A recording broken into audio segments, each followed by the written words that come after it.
Humanity Knows No Borders. Iyan ang pinatunayan ng medical team mula sa Pilipinas na lumipad sa Micronesia para sa isang makabuluhang outreach program. Ang detalye sa agenda report ni Pierre Pastor. Pinoy Pride ang hatid ng Philippine Medical Team mula sa DOH at Jose Fabella Memorial Hospital sa kanilang outreach program sa Chuuk State Hospital sa Federated States of Micronesia. Kulang kasi ang mga espesyalista doon.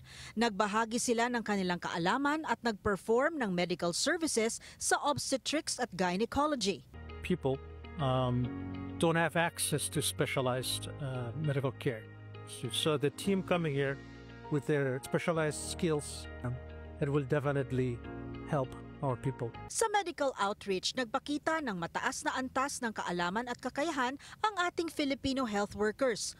World-class na kinikilala at nakatutulong pa sa ibang bansa sa Western Pacific region. The team also was able to conduct a training on basic emergency obstetric and newborn care. We were able to conduct a series of medical and obstetric and gynecology consultations, and procedures were done also, such as dilatation and curettage, cesarean section, and a hysterectomy. Nagsagawa pa ng breastfeeding program ang mga Fabella doctors doon. Philippines has a lot to offer, there's no doubt about it. The team comes with surgeons, pediatricians.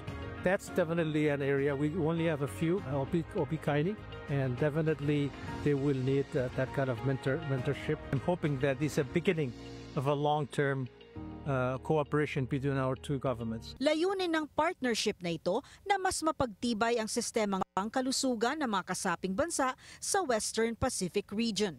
Ayon pa sa DOH, hindi lang ito tagumpay ng diplomatikong ugnayan sa kapitbansa sa Asia, kundi isang malaking hakbang upang may pamalas ang husay at galing ng mga Pinoy health workers na kinikilala at hinahangaan sa buong mundo.